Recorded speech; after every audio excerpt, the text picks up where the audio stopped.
வினாக்களை எழுப்பும்போது ஒருவர் கேட்கும் வினாவை அனைவரும் அதை பகிர்ந்து கொள்ள இது உதவியா இருக்கும். நாம் கேட்கிறோமே வினாக்கள் என்று என்ன வேண்டாம். இதுக்காக நாம பல துறைகள்லையும் பல முறைகள்லையும் உபதேசத்தை கொடுத்திருக்கிறோம். இதுல நீங்க எந்த அளவுக்கு இது பதிஞ்சிருக்கிறீங்க, உங்களுடைய மனோநிலை என்ன, அதுல இருந்து நீங்க எதை அறிஞ்சிருக்கிறீங்க, அறிய விரும்புறீங்க அப்படிங்கிறதுக்காக வேண்டிதான் கேள்வி பதில் வைக்கிறது. உபதேசம் பொதுவா சொல்றோம், சொன்னாலும் அதை நாம கேட்கிறோம். சாமி நல்லா இருக்குன்னு சொல்றவங்க ஒரே வரியில் நிக்கிறவங்களும் உண்டு. சிலர் என்ன செய்ய, சாமி சொல்றாரு, நேற்று சொன்னதை இன்னைக்கு சொல்றாரு அப்படின்னு திருப்பி சொல்லிடுறாங்க. நேற்று என்ன சொன்னாரு, அதுக்கு அடுத்த நிலையில என்ன சொன்னாரு அப்படிங்கிற கேட்டோம்னா முடிக்கிறாங்க. ஏன்னா உபதேசம் என்பது அவ்வளவு சாதாரணமானது அல்ல. நம்ம குருநாதர் காட்சி அறுவழியும் நான் உபதேசம் கொடுக்கும் போது இங்க எதையுமே நான் முதல்ல நினைச்சு உட்கார்றது இல்லை.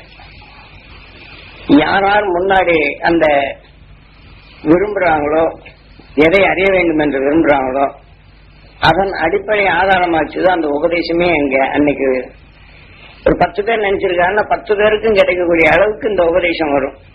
நான் நினைச்சிட்டு வந்தேன்னு சொல்லிட்டாரு, நான் நினைச்சிட்டு வந்தேன்னு சொல்லிட்டாருங்கிற இந்த உணர்வு வருது. அத்தகைய நினைவு வந்தாலும் கூட நாம் பதிந்து கொண்ட நிலையும் நம் வாழ்க்கையை எவ்வாறு நாம வழிநடத்த வேண்டும், இந்த காற்றுல எவ்வளவு சக்திகள் கலந்திருக்குன்னு ஏற்கனவே சொல்லியிருக்கிறேன். இதை நாம எண்ணும் போது அதை நாம் எப்படி கவருது, நமக்குள் அதை சேர்க்கும் நன்மை, நாம் எதை நினைவுபடுத்தணும் அப்படிங்கிற இதையெல்லாம் நாம் அறிஞ்சுகிறது ரொம்ப நல்லது. அதனால நாம் உபதேசத்தை கேட்கணும் தான் நாம் எந்த அளவுக்கு நாம மீண்டும் அதை உயர்த்தி கொள்ளணும், அது வலுவரை செய்யணும், அருஞானத்தை பெறணுங்கிறதுக்கு தான். ஒருத்தருக்கு வினாக்களை எழுத்துனா அடுத்தவங்களுக்கு இது பயனுள்ளதாக இருக்கணும்.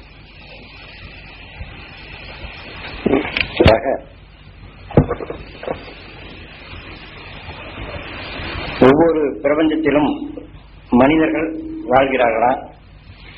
அப்படி அவர்கள் வாழ்ந்து நம் இந்த பிரபஞ்சத்தில் எப்படி மனிதர்கள் மகரிஷிகளாகி சப்தரிஷிகளாகி துருவ நட்சத்திரத்தின் துருவ மகரிஷியும் மனிதன் தான் ஆனான் என்ற நிலையில ஒவ்வொரு பிரபஞ்சத்திலும் இதே நிலைகள் துருவ நட்சத்திரங்கள் சப்தரிஷி மண்டலங்கள் என்பது இருக்கின்றதா என்ற கேள்வி. இப்போ நமது குருநாதர் காட்டிய அருள் வழியில் பிரபஞ்சம் என்பது ஒரு சூரிய குடும்பம். அதே சமயத்தில் இப்ப நாம் 2000 சூரிய குடும்பத்துல நாம வாழ்ந்துகிட்டு இருக்கிறோம். எப்படி சூரியன் இருக்கும்போது மற்ற கோள்கள் நட்சத்திரம் வரும்போது பின்னி வருவது போன்று இடைமறித்து அந்த உணர்வு வரும்போது நடு மையமா இருக்குது சூரியன். நமது பூமி சுற்றும் போது ஈர்ப்பின் தன்மை வெப்பம் வரும்போது நடு மையம் வெப்பமாகுது. இதுதான் அதுக்கு உயிர். அந்த வெப்பம் இல்லைன்னா பூமி வாழ்றதுல வெறும் கல்லுதான். இது ஈர்க்கும் சுழற்சியின் வேகத்தில் வெப்பம் வறுமை என்றால் நடு மையம் பூமியில வெப்பம் வரும். இந்த வெப்பத்தின் தணல் கூட கூட கூட தன் அருகில் இருக்கக்கூடிய மற்றதை உருக்கும். அந்த உருகி வரும்போதுதான் மேல் பாறையிலிருந்து அப்படி கீழே இறங்க நிலநடுக்கம்னு சொல்லுவாங்க. எந்தெந்த பகுதியில் அதிகமாக உருகுதோ அது சிறுக சிறுக விளைந்து அந்த மேல் அடுக்கு தாங்காத அப்படியே உள்ளமைத்து அந்த பக்கம் பூமி நிலநடுக்கம், பூமி அதிர்வு, மற்ற மாற்றங்கள் எல்லாம் கீழே உள்ளுக்கு போயிடுச்சுன்னு சொல்றதெல்லாம் இப்படித்தான். ஒரு பக்கம் இது குழம்பு நாம எப்படி சாப்பிட்ட மலம் வெளியில போதும் இதே மாதிரி வரும். இதே போல நாம் பிரபஞ்சம் இந்த வெப்பத்தின் தணல்ல தான் உயிர் வாழும். இதே மாதிரி நமது சூரியன் மற்ற கோள்கள் நட்சத்திரங்கள் வடிவமைச்சு இங்கே இருக்குது. இதே மாதிரி ஒவ்வொரு கோள்களும் தன் சுழற்சியின் தன்மை ஏற்படும் வெப்பத்தை வச்சு அதாவது உருவாகும். இதுக்கெல்லாம் வெப்பம் எதுல இருந்து கிடைக்குதுன்னா சூரியன்ல இருந்து தான். அதனுடைய உணர்வுகள் இதோட வராயப்படும் போது கிடைக்கும். சூரியன் இதே மாதிரி மற்றவருடைய உணர்வோட வராயப்படும் போது அதுக்கு வெப்பம். இது ஒன்றின் துணைக்கும் ஒன்று விளையுது. இப்படி விளைஞ்சாலும் நமது பிரபஞ்சத்தில் மற்ற கோள்கள்ல உயிரணுக்கள் உண்டு, நட்சத்திரங்கள்ல இல்லை. சூரியன்லே உண்டு. சூரியன்ல யார் என்றால் இப்ப நம்மளை போல ஜெபிச்சு மிக சக்தி வாய்ந்த ரிஷிகள் அங்கே குடிகொண்டு உள்ளார்கள். ஆக அவர்கள் எந்த இலையான இது குளிர்ச்சியான பூமி அது. இதே போல தலைமை அடைந்து ஒரு சில ஆன்மாக்கள் அங்க உண்டு இன்றும். இதே போல இன்னைக்கு இருக்கக்கூடிய இந்த பூமியில் விளைந்த மனிதன் இன்னைக்கு வெகு நாள் வாழ வேண்டும் என்ற தவம் இருந்து சென்ற சிலரும் இன்று சந்தனில் உண்டு. அந்த ஆன்மாக்கள் சூட்சம நிலையில் உண்டு. ஆனா மற்ற கோள்கள்ல அதிகமா இங்கிருந்து செல்லவில்லை. இருந்தாலும் துருவத்தின் நிலை கொண்டு வாழ்றாங்க. என மற்றவை இனி பிறவியில்லா நிலைகள் அடைந்தவர்களும் பிற நிலைகளை பார்க்க வேண்டும் என்று சொன்ன இந்த மண் நமது பூமியிலே இத்தனை நிலைகள். இதே போல மற்ற பிரபஞ்சங்களையும் வளர்ச்சி அடைந்த இந்த ஒரு சூரிய குடும்பத்தில் நம்மளை போல விஞ்ஞானத்தில் முன்னேற்றம் அடைந்த நிலைகள் உண்டு. இந்த சூரியன் இதை போல ஒரு முட்டை வடிவில் தான் ஒன்றின் பணம் கொண்டு ஒன்று சுத்தும். இதுல எல்லாவற்றிலும் கழிவு என்ற நிலை வரப்படும் போது அதான் இதை போல ஒவ்வொரு நிலைகளும் வெளிப்படுத்தி இந்த உமிழ் துவள்கள் கண்டிருப்பது வால் நட்சத்திரம் என்று சொல்வார். இதே மாதிரி எத்தனையோ நமது சூரிய குடும்பம் வரும்போது அது நேரம் இடைப்பட்டதுன்னா அது வால் நட்சத்திரமா தென்படும். இடைப்பட்ட நிலையில் ஒவ்வொரு கோளுக்கும் ஒவ்வொரு பிரபஞ்சத்திற்கும் இது வால் நட்சத்திரம் தென்படும். பல ஆயிரம் ஆண்டுகளுக்கு பின்னாடி வரக்கூடியது உண்டு. சில காலங்களில் வரக்கூடிய வால் நட்சத்திரம் உண்டு.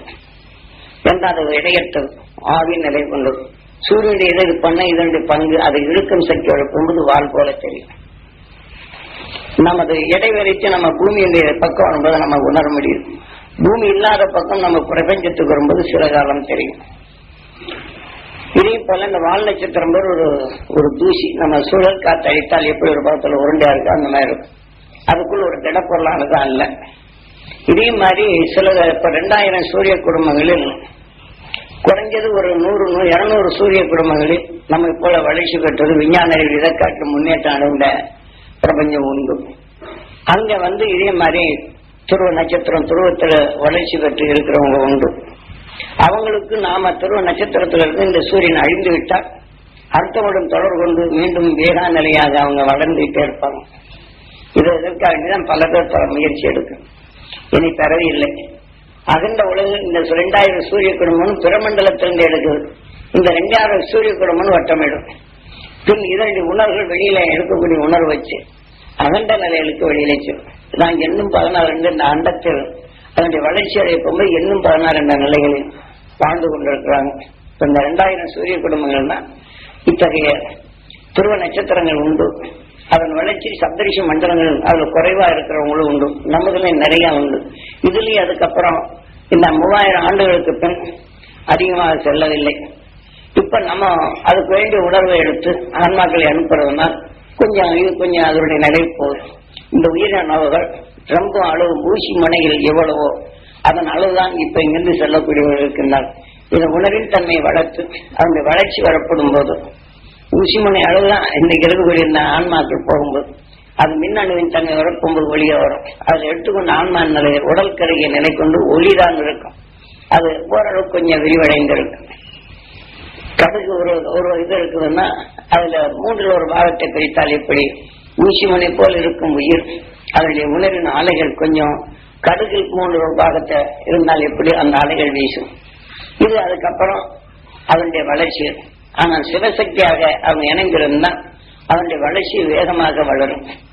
தன்னை மாற்றிக்கொள்ளக்கூடிய சக்தி. இப்ப இவங்க எல்லாம் மின்னணு கொண்டுதான். இவரை தொடர்ந்தவர்கள் அந்த மனைவிமார்கள் அவங்களோட போய் இணைந்தாங்கன்னா அது வளர்ச்சி பெறும். பெண்களை இங்க அனுப்பியிருந்தால் அதுல ஆண்களுடைய உணர்வுகள் இணைந்தால்தான் 2 உணர்வு சேர்த்து உணர்வை தனக்குள் எடுத்து வளரும் பெறும். இதுல இத்தனை பக்கம் 1-2 அல்ல. அதனால நம்ம 12 பிறவியில நிலையை அடைஞ்சிடறாங்க. அவங்களுடைய உணர்வு தொடர்பு கொண்டு நாம் இருக்கிறோம். அப்ப நாம அந்த நட்சத்திரத்தை நாம் எண்ணும்போது நம்மளுக்கு அந்த அலைகள் கிடைக்க முடியுது. அவங்க முன் போனால் பின் நாம கிடைக்குது. அந்த மாதிரி அனுப்பினால் தவிர நம்மளுக்கு கிடைக்காது.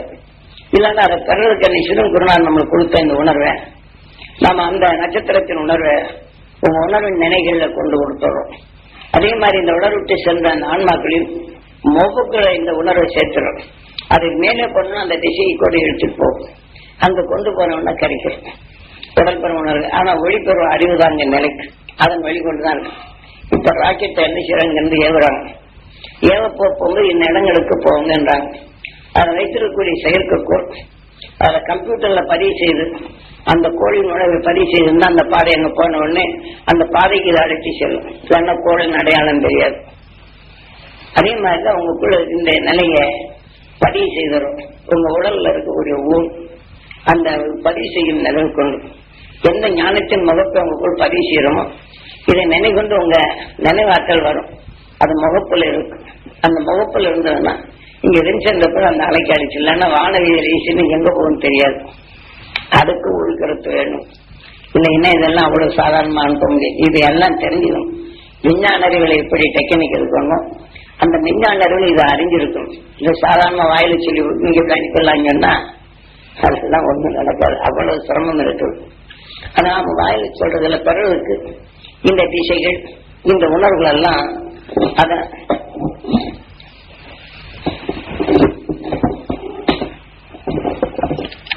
தெரிஞ்சிருக்கணும். இதே மாதிரி சில இடங்களில் ரொம்ப வளர்ச்சி பெற்ற விஞ்ஞான அறிவு உண்டு. இப்ப நாம் மாந்திரிக அளவுகளை எப்படி எடுத்திருக்கிறோமோ இதே போல சில சூரிய குடும்பங்கள்ல வந்து அவர்கள் எந்த திசைக்கும் போகக்கூடிய நிலைகளையும் அவங்க தனித்து வரக்கூடிய நிலைகள் உண்டு. அந்த ஆன்மாவை விரிவாக்கப்பட்டு அதை கிரகிச்சு அதுல இருந்து தனக்குள் சேமித்து மற்ற துணை கொண்ட குருவுக்கு அனுப்பக்கூடிய நிலைகளும் இருக்கிறாங்க. இதுல நம்ம நாட்டில் இருக்கக்கூடிய நம்ம பிரபஞ்சத்தில் இருக்கக்கூடிய தமிழ் மற்ற பிரபஞ்சத்திலும் தமிழ் உண்டு. ஏனென்றால் இந்த உணர்வு ஒளி கண்ணந்த ஒளி கீர்த்திகளுடைய உணர்வுக்கொப்பம் நாதங்கள் எழும்புகின்றோம். மற்ற நட்சத்திரங்களிலிருந்து வரக்கூடிய இதுகள் எப்படி வராதோ இதே மாதிரி அந்த மின்னல் தாக்கும்போது பலவிதமான ரூபங்கள் இருக்கு. இதே போல அதுக்கு தகுந்த அந்த ஒளி அறைகளை எடுப்போம். அந்த ஒளி அந்த நிலையில் இருக்கு. அதை ஆதாரமா வச்சுதான் நம்மளுக்கு அகசியர் சொல் வடிவுக்கு கொண்டு வந்தது. அதை இணைத்து சேர்த்து நாம் ரூபத்தை காணும் நிலைகளுக்கும் ஒரு பொருளின் தன்மையை மனத்துக்கொப்ப இந்த சொல்லை அமைத்து இந்த சரிதான் என்ற நிலைகளுக்கும் நிலைத்தது ஆதியில அகசியம் தமிழ் சுத்தமான தமிழ். அந்த தமிழ் கோடு வரிசையில் தான் இருக்கு. அதுல நெளிவுகள் இருக்கும். இப்ப நாம் பார்க்கிறோம் இல்ல தமிழ்ல வரப்படும் போது இப்ப இந்த எம்ஜிஆர் வந்து இருப்பது அதுல சில மாற்றங்கள் ஏற்பட்டு அதே சமயத்துல இவர் பெரியார் வரப்போகும்போது தமிழ்ல லைங்கிற இதெல்லாம் ஏற்பட்டு ஜாசாலா இதெல்லாம் மாற்றிட்டாங்க. இதே போல ஒவ்வொரு மாற்றங்களும் தமிழ்கள்ல இருக்கு. இப்படி இருந்தது முதல்ல வட்டை எழுத்தா வந்தது, பின் தட்டை எழுத்தா வந்தது. அதே மாதிரி அதுல ஒன்று மேல் ஒன்று குதிரை ஏறுற மாதிரி இருக்கு. இந்த மாதிரி எழுத்துகள் மாறி மாறி இது ஒவ்வொரு அரசர்கள் வரப்படும் போது தனக்கு உகந்த மொழிகளாக இதை மாற்றினாலும் அதே பாஷையா இருந்தாலும் சொல்லுகளை மாற்றி எழுதியவர்களும் உண்டு. அதனால இதே போல நாம மற்ற சூரிய குடும்பத்தில் நம்மளை போல மனிதர்கள் வாழ்றாங்க. வளர்ச்சி இல்லாத மனிதர்களும் உண்டு, வளர்ச்சி உள்ள மனிதர்களும் உண்டு. இங்க நம்மளுக்கு முடி உண்டு, அங்க முடி இல்லாத சில சூரிய குடும்பங்களில் உண்டு. இதே போல நாம சூரிய குடும்பங்கள் ஒரு பூமி இருக்கிறதுனா ரெண்டு பூமி இருக்கிற இடங்கள் உண்டு. அதுல ஒன்று வளர்ச்சி உள்ளது உண்டு, சிலது வளர்ச்சி இல்லாத. இப்ப நம்ம ரெட்ட குழந்தைன்னு சொல்றோம். இதே மாதிரி சில சூரிய குடும்பங்களில் இப்படி இருக்கு. இது எல்லாம் விரிவாக்கமாக ஒரு நாள் தெளிவா காட்டுற நீங்க மட்டுமில்லை, நம்ம இந்த சூரிய குடும்பத்துக்குள்ள போறது வருஷ கணக்கில் சொல்றோம். இந்த அகண்ட நிலைகள் 2000 சூரிய குடும்பம் போடணும் எப்படி இருக்கும். இதே போல 2000 சூரிய குடும்பம் ஒரு அகண்ட அண்டமாக இருக்கு. இதை காட்டி இதே போல எத்தனையோ அண்டங்கள் இருக்கு. அது விரிவன் நிலையில் நீ பார்க்க போனா நம்ம ஆயிலே பத்தாது. ஆயில் பத்தாதுல போக முடியாது. அது போகணும்னா இந்த நிலையில அடித்தா அது பாட்டுக்கு போயிட்டு இருக்கும். இதெல்லாம் நாம இன்னைக்கு பாக்குறோம்னா இன்னைக்கு நட்சத்திரங்களை தெரியல பெரும்பகுதியான இந்த 2000 சூரிய குடும்பங்கள் அது நட்சத்திரமா நமக்கு தெரியும். இதே போல இந்த சூரியனை காட்டிலும் வலுவடைந்த ரொம்ப பெருசா இருக்கக்கூடிய சூரியனும் சில பிரபஞ்சத்துல இருக்கு. ஒரே அளவா இல்லை. இதை நீங்க ஒரு சமயம் பார்க்க போகும்போது இது நீங்க எடுத்துட்டு வந்தீங்கன்னா நீங்க படுத்திருக்கும் போது அழைச்சிட்டு போயிடும் மேல. இந்த எந்த உணர்வு இருக்குதோ இந்த ஆன்மா அங்க கலக்கம் பறக்கிற மாதிரி இருக்கு. சில பேர் டைம் செய்யும் எங்க போயிடுமோ அப்படின்னு பிடிச்சிக்கிட்டு இருக்கிற உண்டு. இதெல்லாம் வரும். ஏன்னா அந்த உணர்வு போகும்போது உங்க ஆன்மா அதோட தொடர்பு கொண்டு பட்டமிடும். அப்ப அதோடைய உணர்வுகள் அறிவா இங்க வளர்க்கும். ஏண்டா ஒரு விழுது பாஞ்சுதான் அந்த இதுக்குள் வரும். இதே மாதிரி நீங்க கணாக்கள் பாங்குறாங்கன்னா ஒரு மனிதோட இருந்து வரக்கூடிய உணர்வு நீங்க பிறர் சொல்லும் போது கேட்டிருந்தா ராத்திரி உயிரில படும். இந்த உணர்வுகள் அங்கே அழைச்சி செல்லும். எங்கேயோ இருக்கிற மாதிரி இருக்கு, பள்ளத்துல இருக்கிற மாதிரி இருக்கு, மேட்ல இருக்கிற மாதிரி இருக்கு, மலை மேல இருக்கிற மாதிரி இருக்கும். அப்படிங்கிறதெல்லாம் அந்தந்த பகுதிகள் எந்தெந்த மனித உணர்வு விளைந்து அதனுடைய நினைவாற்றல் வந்ததோ இதையெல்லாம் கணாக்களில் வருவதும் உண்டு. அப்புறம் உயிரணு தாவர இனங்களிலிருந்து தாவர இனங்களின் சத்தை எடுத்து உருவாக வந்து பரிணாம வளர்ச்சி அடைந்து மனித நிலை வருகிறது. அப்ப உயிரணு மனித நிலை பெறுகின்றது என்றால் தாவரங்கள் எல்லாம் எப்படி உற்பத்தி ஆகின, அது எந்த அணுவின் மூலமாக அது உற்பத்தி ஆகுது. அதாவது ஏற்கனவே இப்போ வேப்ப மரத்தை உங்ககிட்ட சொல்லி இருக்கிறேன். வேப்ப மரமா இருக்க போகும்போது சூரியனிலிருந்து வரக்கூடிய ஒளிக்கற்றைகள் அது மேல தாக்குது. அப்போ அந்த பூமியின் ஈர்ப்புத்தன்மை ரொம்ப தாக்கப்படும் போது அதுல கலந்த அந்த கசப்பின் உணர்வுகளே இதற்கு முன்னாடி விளைந்த மரத்திலிருந்து அது சூரியன் காந்தப்புறம் அறிவு எடுத்து வைக்கிறது. அப்ப பூமியின் துணையில தன் இனத்தை மட்டும் கவர்ந்து விளையுது. ஆனால் இந்த வேப்ப மரம் பலவிதமான உணர்வுகள் சேர்த்துதான் வேம்பாக விளையுது. அது விளைஞ்சிருச்சுன்னா அதுல என்ன சத்து கலந்துருக்கோ அதை மட்டும்தான் இழுத்து வளரும். இதே மாதிரி இப்ப நம்ம ரோஜாப்பூ அது நறுமணங்கள் எடுத்து விளையுது. இப்ப அது பக்கத்துல வேப்ப மரத்தின் கசப்பான உணர்வு இல்லை, இந்த மனத்தை கொண்டு தள்ளி விட்டுருது. வேப்ப மரமும் இந்த கசப்பான மனத்தை இதோதான் எடுத்துக்கிறது, ரோஜாப்பின் மனத்தை விடுறதில்லை.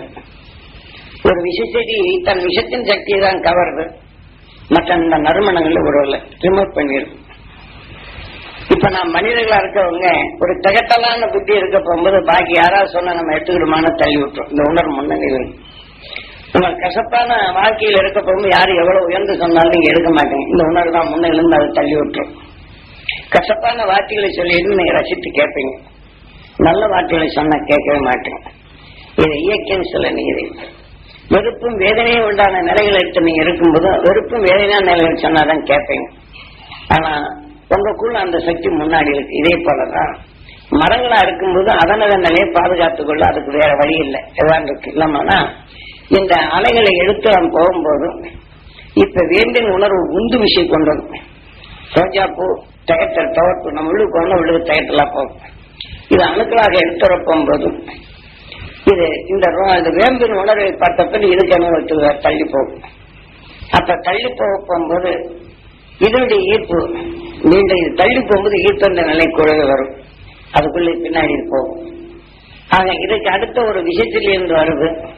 அந்த விஷயத்திலிருந்து இதனுடைய வேக தெளிவு போன உடனே அந்த உணர்வுகளின் மோதல் உடனே கிருகிருன்னு சுட்டாங்க சொல்லி காத்துகளை சில நேரங்கள் திடீர்னு உருவாகும். இதுகளெல்லாம் இந்த மாதிரி தாவர இனங்கள் மோதல்கள் வர்றதுதான். அப்படி மோதல் வந்ததுன்னா சுத்தும். இப்ப வேப்ப மரத்தான உணர்வுகள் அதை இழுக்கும். இது சுத்தணும்னு இழுக்கக்கூடிய சக்தி இருக்கு. ஓடும்போதே கொஞ்சம் ஈர்ப்பிழுக்கும் வரும், பின் இதை சுழலும் போது ஈர்க்கும் சக்தி அது மூன்று ஒன்றோட ஒன்று மோதும். மோதணும்னா அதுல இருக்கக்கூடிய சூரியனிலிருந்து வரக்கூடிய வெப்பம், காந்தம், விஷம், இதுதான் இந்த வேப்ப மரத்தின் சக்தி இழுத்தோம்னா அதனுடைய மனம், ஞானம், அதன் வழியில் அந்த அணுவுடைய வலுவாக இயக்கும். அதுக்கு பேர் காயத்ரி போல அந்த அறிவாய்ந்து. ரோஜாப்பும் இதே சூரியனுடைய காந்த சக்தி எடுத்தோன்னா இதே நிலையில அதனுடைய வலு அவருடைய நிலையில் இருக்கும். இதே மாதிரி விஷச்செடி நோந்தோப்பனும் அதன் வலுவில் இருக்கும். இது போய் மோதன உடனே இந்த விஷத்தின் தன்மை தாங்காது சுத்தும் போது இதுல போய் மோதும். இதுல மோதன உடனே 10% வேம்பின் உணர்வுகள், 3% ரோஜாப்பூ உணர்வுகள், 1% விஷச்செடி, இந்த மூன்று கலந்துருச்சுன்னா ஒன்னாயிருது. இதற்கு பேர் இந்த வேப்பமரம் என்று இருப்பது வேதங்கள் இதைத்தான் நம்மளுக்கு சுட்டி காட்டுறாங்க. இப்ப இதுவும் இருக்கு, ரோஜாப்பூ செடியும் இருக்கு, விஷ செடியும் இருக்கு என்றால் உருவாக்கப்பட்ட ஒரு திடப்பொருள். அதிலிருந்து வரக்கூடிய வாசனை மனம், அதனுடைய குணம் என்ற நிலையில சாம என்று வாசனை, அந்த வாசனைக்கு பேர் சாமனை என்று சொல்றோம். இது மூன்றும் ஒன்றாக சேர்த்து இந்த விஷ செடியின் உணர்வு சேர்த்த உடனே ஒன்றான உடனே இரண்ட கலந்தெடுப்பட செய்து வேம்பின் சக்தி இழந்துருது. இந்த ரோஜாப்பின் தொகுப்பு சத்து அந்த நறுமணமும் இழந்துருது, தனித்தன்மை இழந்துருது. இந்த விஷத்தின் உணர்வுகளோட கலந்து அந்த விஷத்தின் ஆற்றலும் இழந்துருது. இது இழந்துருச்சுன்னு தன் சக்தி இழக்கிறதா ஆதரவான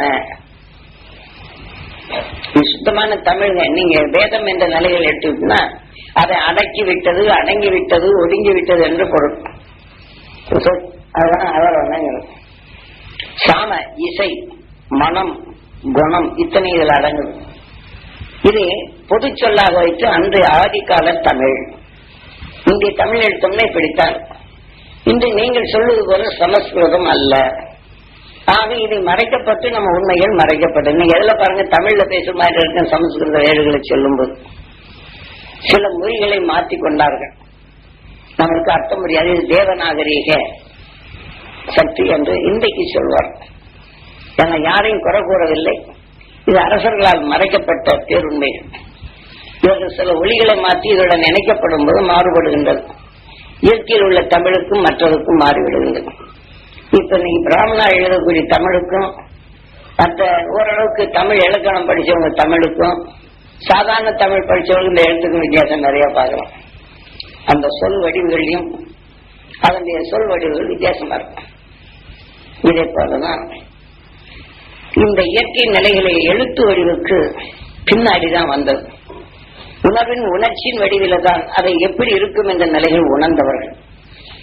ஆகவே இந்த உணர்வுகள் நுகரப்படும் இதுக்கு பேர் அபர்வன. இது ஒன்னாக சேர்ந்துருச்சுன்னு ஒரு வித்தாக மாறி வந்து யஜூர் என்பது வித்து. வித்தான ஒரு பால் என்ன செய்யுது, இது சேர்த்து கொண்ட பின் மீண்டும் மனம். இந்த மனத்தை வச்சு இது மரமாக வரப்போது இருக்கு. இதுதான் வேதங்கள் கூறுவது. இதைத்தான் இவங்க என்ன செய்யறாங்கன்னா சாம அதர்வன யஜூர் ரெக் அப்படின்னு இப்படி கொண்டு வருவாங்க. ஏற்கனவே ரெக்கிலிருந்து வந்தக்கூடிய உணர்வுகள் தான் சாம. அதை ஒன்றோடு ஒன்று மோதும் போதுதான் அதர்வன. பின் யஜூராகி அதுல எந்த உணர்வு வந்தது மீண்டும் ஒரு புது செடியாக உருவாகுது. சாஸ்திரம் தெளிவாகும். இவங்க ஷார்ட்கட்ல இப்படி சொல்லணும். இது அர்த்தவங்களுக்கு அவங்க படிக்கிறவங்களுக்கு அர்த்தமாக தான். வேதங்கள் 4 மறைக்கூடியது அடக்கம் தன்நாயகம் வருது. அப்ப இதைத்தான் இப்ப ஒன்றோட ஒன்று மோதி அது ஒரு புது நிலையில் உருவாக்க போகும்போது இதுக்கு பேர் பரபிரம்மம் உருவாகுது என்று பிரம்மா. அப்ப பிரம்மாவின் மனைவி சரஸ்வதி. இந்த வித்தில ரூபம் மாறியது. உருவானது அதோட சக்தியாக அதோட சேர்த்து இயக்கும். சொல்றது பத்தாச்சுங்களா? அதான் பிரம்மாவின் மனைவி சரஸ்வதி. அந்த சக்திக்கு பேரு சரஸ்வதி. இப்ப இதை போய் இந்த வித்து பூமியில படுது. அடுத்து இந்த காந்தப்புறம் அறியும்போது மழை காலங்களில் மின்னல் தாக்கும். அந்த மின் ஒளியை தாக்கணும் மீண்டும் எழும்புது. இதுல இந்த 10% லேம்பின் சக்தி நுகரும், 3% ரோஜாப்பின் சக்தி நுகரும். இதுல எந்த கலனுக்கு அதை எழுப்பும். 1% அந்த விஷசெடியின் உணர்வை நுகரும். அப்படி நுகர்ந்ததுன்னா இது கருவேப்பிள்ளையாக மாறும். இதோட ருசி மாறிடும்.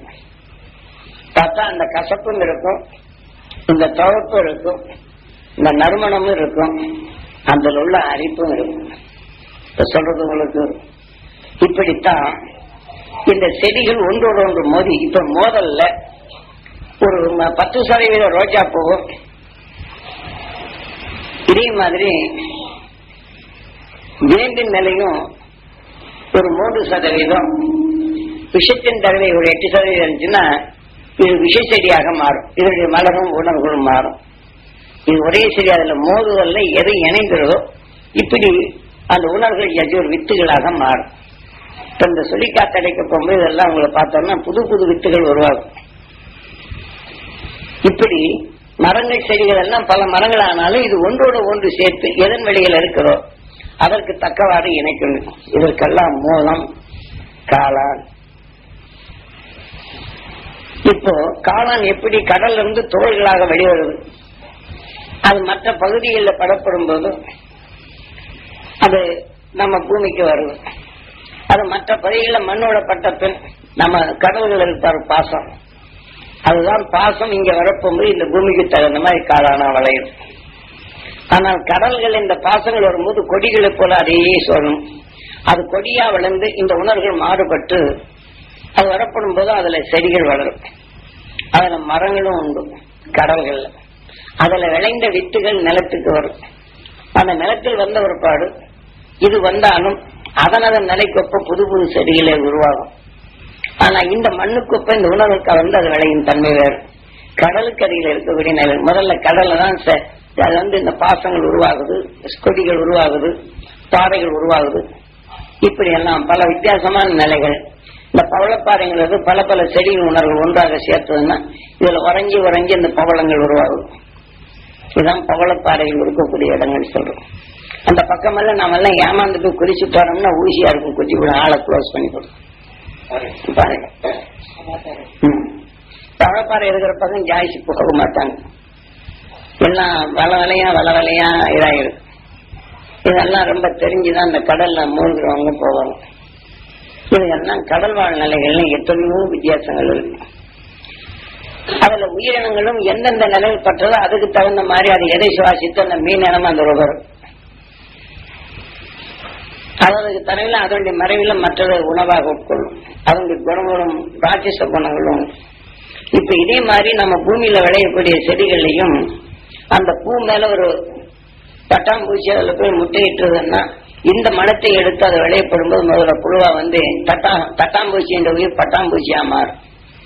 சில இலைகள்ல புழுக்களாக உண்டாச்சுன்னா புழுக்களும் அதே மாதிரி உருவாகும், அந்த கலர்ல வரும். அந்த இலைக்கு தக்க கலராவதும் பூவில படும்போது பட்டாம்பூச்சி ஆகுதும். அந்த பட்டாம்பூச்சியில இதை எடுத்துக்கொண்டு ஒருபாடு அந்த பூ எப்படி இருக்கோ அதே மாதிரி அந்த ரெக்கைகள்ல மேல இந்த மாதிரி ஆடை மாதிரி வாங்கிருக்கும். பட்டாம்பூச்சி தொட்டு பாருங்க, பவுடர் மாதிரி வரும். இதெல்லாம் அதுல இருந்து காத்துல இருக்கிற இழுத்து உடையக்கூடிய தன்மைகள், இந்த மாதிரி கலர்கள் வரும். இதெல்லாம் இந்த இயற்கையின் சில நீர்கள். இப்படி பல செடி கொடிகள் இப்படி மாறும். இப்ப இதே மாதிரி ஒரு புழு ஒரு உயிரினம் ஒரு செடியின் சத்தை நுகருது, ஆக இன்னொரு செடியின் சத்தை நுகர நேருது. இது ரெண்டும் கிராஸ் ஆகும்போது இந்த அணுக்கள் ரெண்டும் போர் செய்யும். இது அளவிடுங்கிறது இதை ரெண்டும் இணைக்கட்டும். இந்த உணர்வின் பொறிகள் வித்தியாசமா இருக்கும், அவருடைய குணங்கள் நிலையும் மாறும். இப்படி இந்த உடலை உருவாக்கி உயிர் தனிச்சு போயிடும். இந்த உணர்வின் அணுத்தன்மை உடலை விட்டு போன உடனே இதே போல இன்னொரு புழுவை போய் கொண்டு சாப்பிடறதுக்கு போகும்.